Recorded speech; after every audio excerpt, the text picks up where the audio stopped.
BFM Business, la librairie de l'écho. Emmanuel Le Chypre.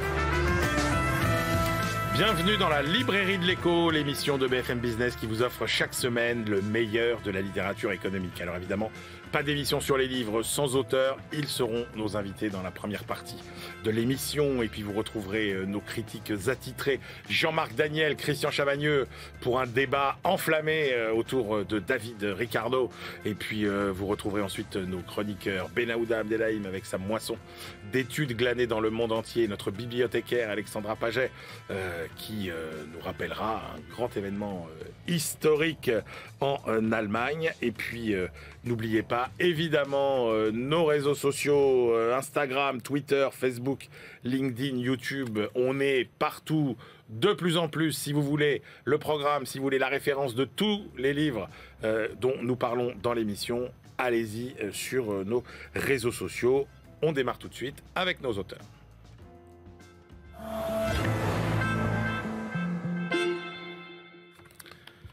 On remonte le fil de l'histoire économique et politique de la France aujourd'hui dans la librairie de l'écho. Quelles ont été les grandes périodes de prospérité et de déclin de notre pays? Comment se sont forgées au fil des siècles les valeurs économiques et sociales qui font la France d'aujourd'hui?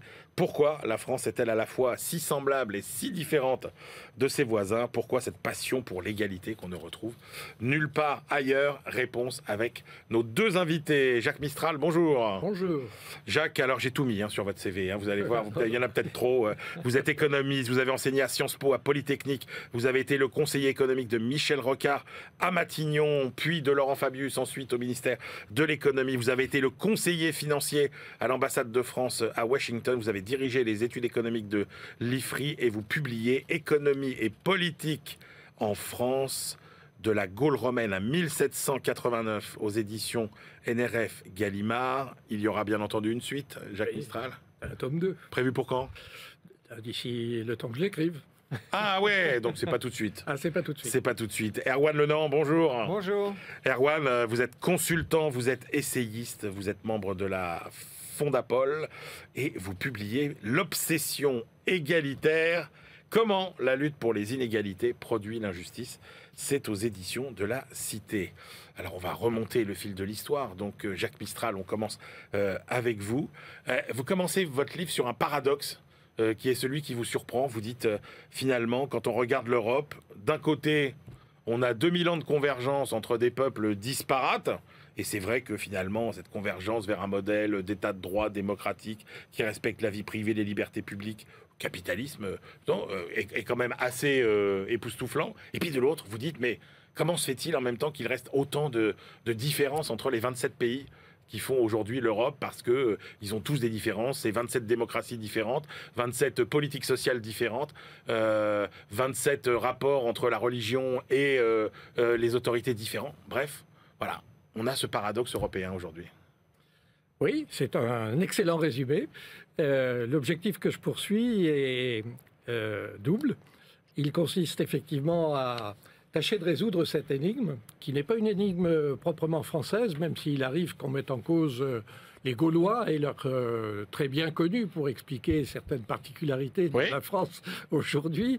Mais en vérité, les Anglais aussi se sentent très exceptionnels, les Allemands également, sans parler des Chinois ou des Japonais, probablement dans leur façon d'évoluer au XXe et au XXIe siècle. Donc il y a une énigme, n'est-ce pas?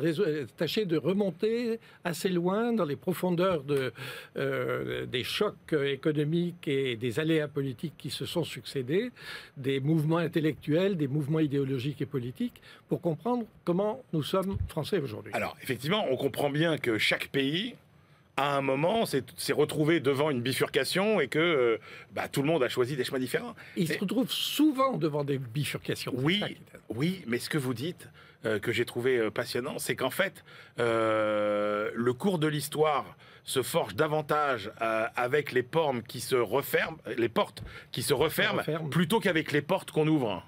Ah, c'est une bonne façon de résumer. Elle n'est pas de moi, je la réutiliserai.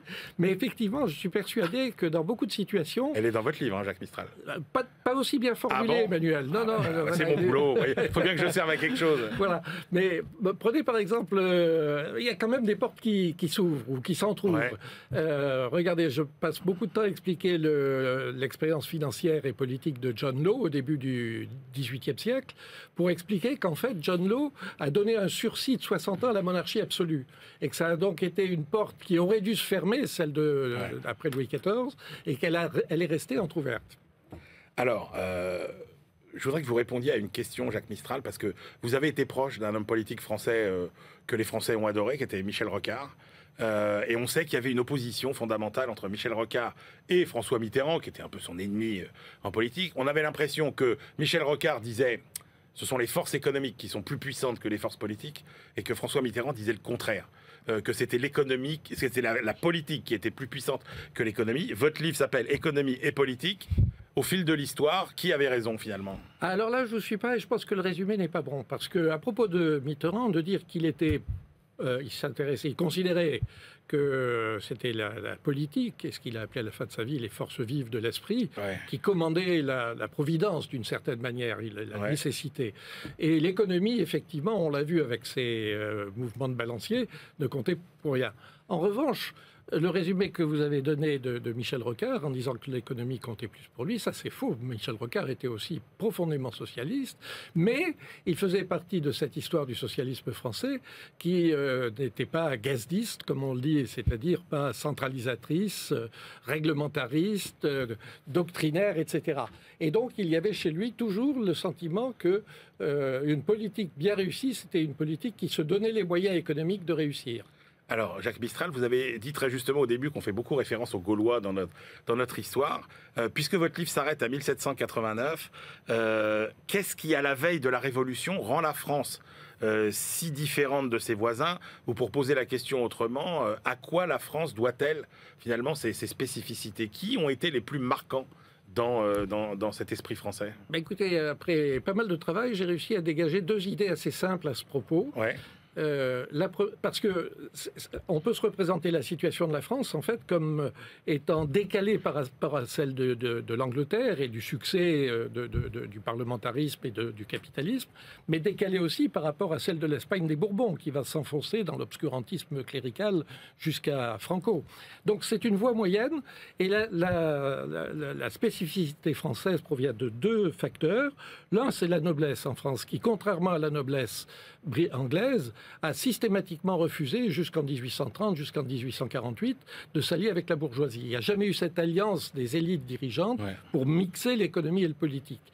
Et le second facteur, c'est le fait que, contrairement à l'Espagne, l'Église romaine a était extrêmement puissante, que Louis XIV a persécuté les protestants, mais que les idées de la réforme ont été reprises au XVIIIe siècle sous une forme plus laïque, on va dire.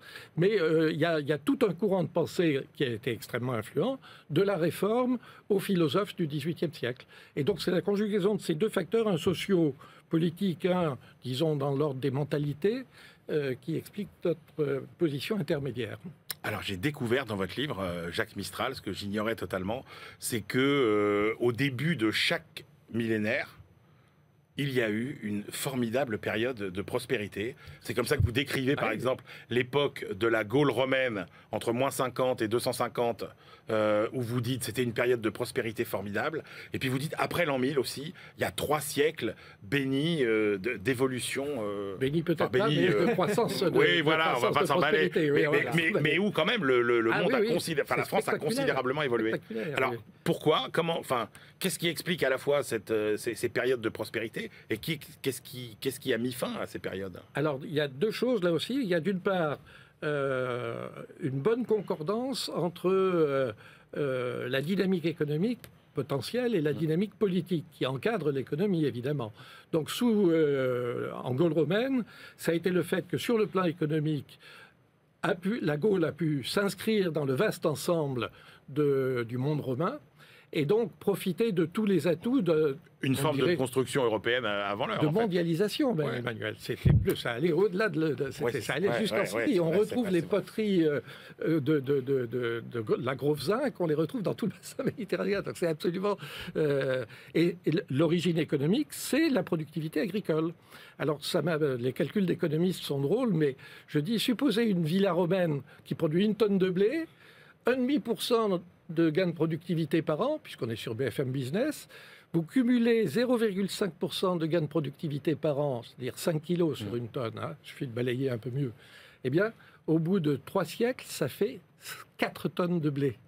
La production a quadruplé. Donc l'économie, en lien avec le monde romain, la politique de l'Empire romain.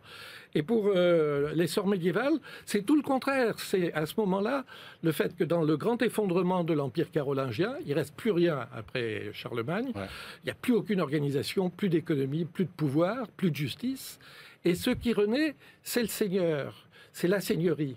Et là, de nouveau, on se trouve, comme à l'époque des villas, d'une certaine manière, avec des puissants, les seigneurs, qui ont le pouvoir politique, parce qu'il n'y a pas d'État, il n'y a pas de royaume, il n'y a pas de monarchie, et le pouvoir économique, celui d'exploiter les paysans. Et c'est la conjonction de ces deux qui fait naître une espèce d'économie décentralisée, pré-capitaliste évidemment, qui n'a rien à voir avec le capitalisme, mais dans laquelle il y a une motivation et une possibilité de faire prospérer l'agriculture. Parce qu'il y a eu aussi il y a eu aussi d'autres périodes où la France était grande sur le plan politique, militaire, mais où, sur le plan économique, c'était la Bérésina. Ah ben là, c'est Louis XIV. C'est Louis XIV, et c'est la grande différence entre le colbertisme, le mercantilisme colbertiste, et le mercantilisme anglais, c'est que le mercantilisme français, celui de Louis XIV, celui de Colbert, a consisté à surexploiter la paysannerie, qui n'a pas eu les moyens de se moderniser. Et c'est pour ça que, à la fin de Louis XIV, l'agriculture est ruinée, contrairement aux 2 épisodes que vous venez d'évoquer. Est-ce que la Révolution française est une convulsion, Jacques Mistral, ou est-ce qu'au contraire, elle a des racines profondes? Vous écrivez dans votre livre, en fait, elle aurait pu avoir lieu en 1719, la Révolution française. Oui. Oui, parce que le cheminement normal de la monarchie au XVIIe siècle, donc après Henri IV, Louis XIII, le cheminement logique était celui d'un renforcement du pouvoir central. Parce que après les guerres de religion, tous les peuples européens souhaitaient avoir la paix religieuse. Et donc c'était après l'époque féodale qu'on a évoquée, c'était l'époque de la monarchie absolue. Mais cette monarchie absolue, elle peut évoluer de 2 manières différentes. Il y en a une qui a été celle de la Révolution anglaise, des 2 révolutions anglaises, 1648-1688, qui se conclut par le compromis entre l'aristocratie, le roi, le parlement bourgeois. Et puis, en France, l'absolutisme poussé à son extrême par Louis XIV, et qui trouve dans John Law, que je mentionnais tout à l'heure, une espèce d'exutoire de planche de survie. Jacques Mistral, pour faire la transition avec le livre d'Erwan Lenahan, cette passion française pour l'égalité, est-ce qu'elle existe déjà avant la Révolution française, ou est-ce que c'est vraiment un marqueur qui date après la Révolution ? Je pense que l'essentiel, si je peux répondre avec une proportion, l'essentiel est postérieur à la Révolution française. Mais beaucoup d'auteurs défendent, non sans raison, l'idée que le Moyen-Âge était une période dans laquelle les pratiques collectives étaient extrêmement répandues, les révoltes contre les prélèvements excessifs des puissants étaient extrêmement violentes. Donc il y a une souche profonde, comme je pense dans tous les peuples européens, pour le coup, et qui n'est pas spécifiquement française. Donc ce terreau assez répandu en Europe a ensuite connu avec les philosophes, effectivement, et la Révolution française, un terrain particulièrement propice. Alors, Erwan Lenahan, vous soulignez dès le début de votre livre ce paradoxe français, une obsession qu'on ne retrouve nulle part ailleurs pour la lutte contre les inégalités, dans un pays qui est pourtant l'un des moins inégalitaires. Absolument. Alors, l'obsession pour l'égalité, elle n'est pas... La passion de l'égalité, elle n'est pas proprement française. La proportion avec laquelle elle est poussée, elle a, je crois, quelque chose de spécifiquement français. Et effectivement, ce qui me semble c'est le constat de départ du livre, ce qui est particulièrement paradoxal en France, c'est que, comme vous le dites, et ce que montrent les statistiques de manière objective et relativement incontestable, c'est que non seulement les inégalités ont considérablement baissé dans le monde et dans l'histoire depuis 2 siècles, à peu près depuis l'époque du libéralisme économique né, je le fais très schématique et sous le contrôle de quelqu'un qui s'y connaît bien mieux en histoire économique, mais depuis la Révolution et les révolutions démocratiques. Non seulement elles ont baissé, et en plus en France, on est aujourd'hui à un niveau d'inégalité qui est bas, historiquement, et qui est bas aussi par rapport aux pays voisins. Les différents indices montrent en termes de revenus, entre les plus défavorisés et les plus favorisés, on a un niveau d'inégalité qui est plus faible, voire beaucoup plus faible que dans les autres pays développés. Est-ce que c'est parce qu'elles sont plus faibles qu'ailleurs qu'elles sont plus insupportables? C'est un paradoxe que vous mettez en avant. Je pense qu'elles sont plus insupportables parce que ce qui est lié à cette faible, en fait, ce qui explique cette faiblesse des inégalités en France, c'est qu'on a une société qui, pour le dire très rapidement, est figée. Pour pouvoir atteindre un niveau d'inégalité relativement faible, on a développé des politiques qui ont pour objectif de caper les citoyens entre 2 bornes, pour le dire très rapidement, pas trop éloignées l'une de l'autre. C'est pour réaliser ça a pour effet défavorable d'empêcher la mobilité, de décourager la mobilité sociale. Et donc on a un pays qui est plus égalitaire que d'autres, mais ce que j'essaye de montrer, beaucoup plus injuste, parce qu'il y a moins de mobilité sociale. Mais est-ce que c'est plus un amour de l'égalité ou une détestation des riches? Ou est-ce que c'est les deux en même temps? Je pense que c'est les deux en même temps. Alors, je ne sais pas s'il y a... En fait, si c'est une détestation des riches, il y a une part de jalousie. Et ce que j'explique, il y a une part de jalousie qui peut probablement s'expliquer historiquement. Mais il y a aussi le fait que dans une société qui est figée, les gens ont le sentiment qu'il n'y a plus de dynamique de croissance globale. Donc, pour reprendre une image que je développe dans le livre et qui est assez connue, c'est celle du gâteau. Si le gâteau a une taille fixe, celui qui prend une part plus grande le fait nécessairement au détriment des autres. Et je crois qu'on est dans une société française, aujourd'hui, on dit que si quelqu'un s'enrichit, il le fait nécessairement au détriment des autres. Ouais, et vous avez une phrase, vous dites l'idéologie égalitaire aboutit à une guerre des miettes. Absolument. C'est-à-dire qu'elle promet plus d'égalité, mais en fait, elle produit toujours plus d'injustice parce qu'elle empêche justement ce gâteau de grossir. Elle empêche le gâteau de grossir et elle se place dans une logique où la dynamique est celle de redistribuer les parts du gâteau.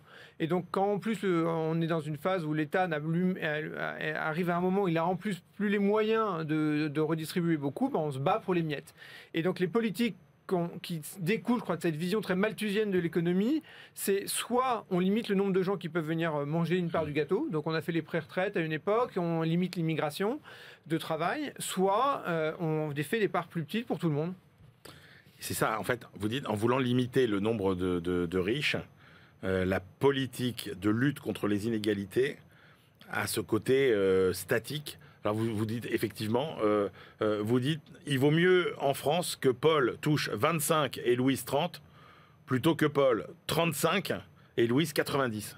Mais à nouveau, c'est une image, mais c'est effectivement la logique même de lutte contre les inégalités. Là, ce que j'essaye de dire, c'est que ce qu'il nous faut, c'est pas lutter contre les inégalités. Les inégalités, c'est un constat statistique.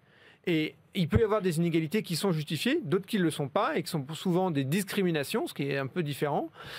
Mais quand on s'obsède pour les inégalités, on cherche plus à réduire l'écart, faire en sorte que les gens soient globalement plus riches, enfin qu'il y en ait très... Et ce que je dis, il vaut mieux avoir des gens très très riches, et que l'ensemble soit plus riche, que d'avoir des gens qui sont relativement proches les uns des autres, mais globalement moins riches. Ce qui compte à Erwan-le-Nord, c'est surtout qu'il y ait de moins en moins de pauvres. Ce qui est de moins en moins de pauvres. Et ça n'est pas en ayant moins de riches qu'on aura moins de pauvres. Ouais. Ouais, ça, effectivement. Vous faites aussi une espèce d'analyse du projet marxiste et vous dites que c'est quand même assez extraordinaire.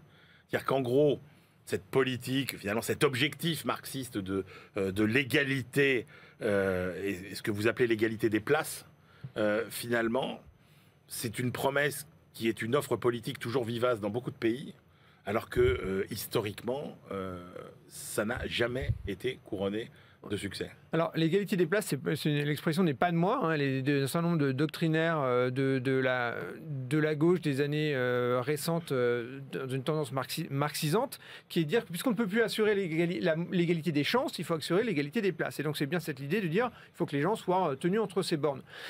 Pourquoi et effectivement, ce que j'essaye de rappeler, c'est qu'à chaque fois que ces politiques ont été conduites à leur extrême ou même suivies, on obtient plus de pauvres et moins de mobilité sociale, plutôt que ce qui me semble pas être l'objectif recherché. Comment est-ce qu'on l'explique? Ce que j'essaye de dire, c'est que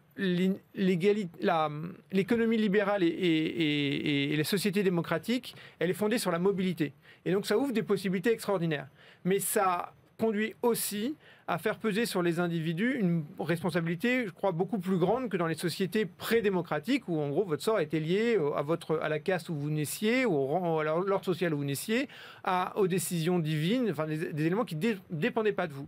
Dans la société démocratique, il y a implicitement l'idée que si vous réussissez, c'est grâce à vous, et si vous échouez, éventuellement, c'est aussi en partie grâce à vous. C'est moralement beaucoup plus difficile à assumer, je crois. Du coup, il y a une demande de sécurité dans les sociétés démocratiques, et les programmes conservateurs comme marxisants ont comme réponse de dire si vous mettez nos politiques en œuvre, eh bien on va être dans une phase de stabilité, une société harmonieuse, et c'est très séduisant intellectuellement.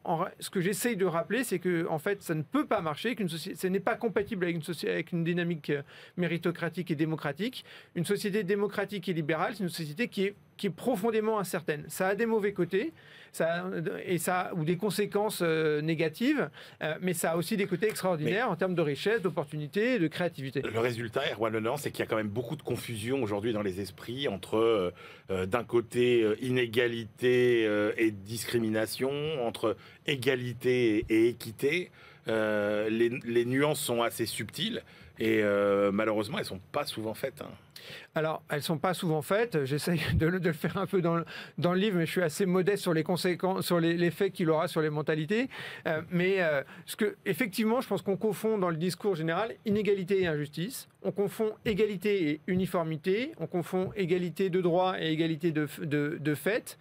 Et c'est des confusions qui ont été entretenues par tout un discours politique sur les dernières décennies, quels que soient les camps politiques, je crois, parce qu'il y a aussi une forme de simplicité à promettre la dépense publique pour assurer l'égalité, plutôt qu'à dire on va s'engager dans des politiques de mobilité qui supposent, pour être mises en œuvre, des réformes structurelles. Mais d'ailleurs, justement, est-ce que c'est pas ça la clé, la mobilité, plutôt que l'écart absolu, enfin le niveau d'inégalité?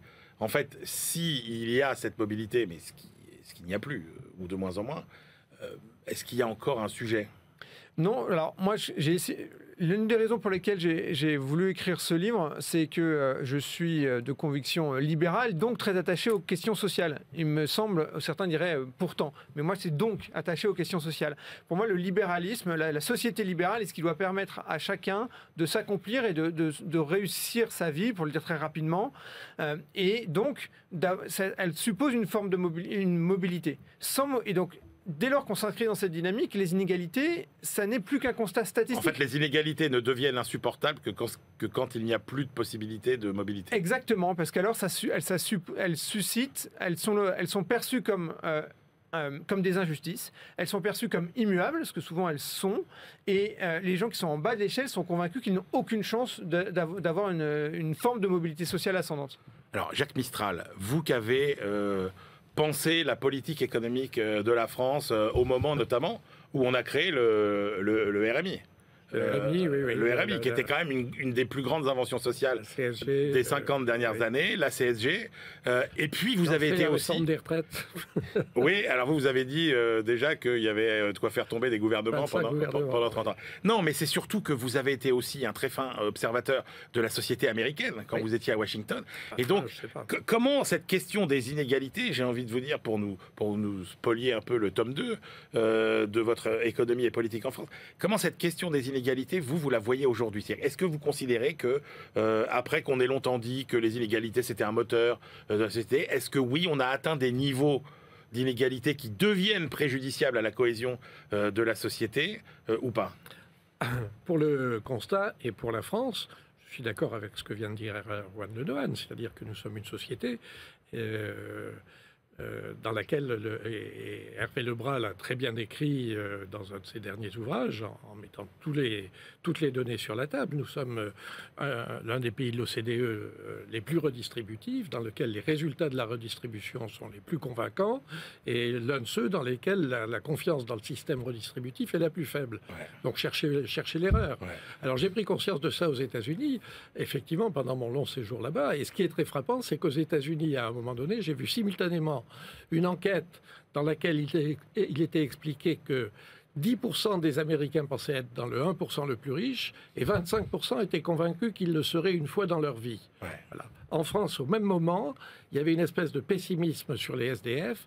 Il y avait eu une enquête révélant que 35%, je crois, des Français craignaient de finir leur existence comme SDF. Ouais. On n'a jamais fini d'explorer le mystère de cette obsession. Pour aller dans votre sens, c'est John Steinbeck, donc l'auteur américain, qui expliquait qu'aux États-Unis, de mémoire citation, est qu'aux États-Unis, toutes les personnes pauvres se considèrent ou sont considérées comme un milliardaire ou un millionnaire empêché. Et donc il y a cette idée que aux États-Unis, la mobilité est plus forte, même si statistiquement, ce n'est pas nécessairement vrai. Il y a une question de mentalité qui sont très différentes entre les États-Unis et la France en particulier, et même l'Europe de manière générale un peu plus large. Merci, messieurs, à tous les deux pour ces thèmes qu'on n'a pas fini d'explorer et que nous continuerons à explorer. Je rappelle vos deux livres, Économie et politique en France, une vaste fresque de Jacques Mistral, de la Gaule romaine à 1789. Il viendra évidemment quand le deuxième tome de 1789, jusqu'à nos jours. Jusqu'à l'euro. Jusqu'à l'euro sortira. C'est aux éditions Gallimard, la NRF. Et puis Erwan Lenormand, L'obsession égalitaire. Comment la lutte contre les inégalités produit l'injustice. C'est aux éditions La Cité. On se retrouve tout de suite pour la deuxième partie de cette librairie de l'Écho.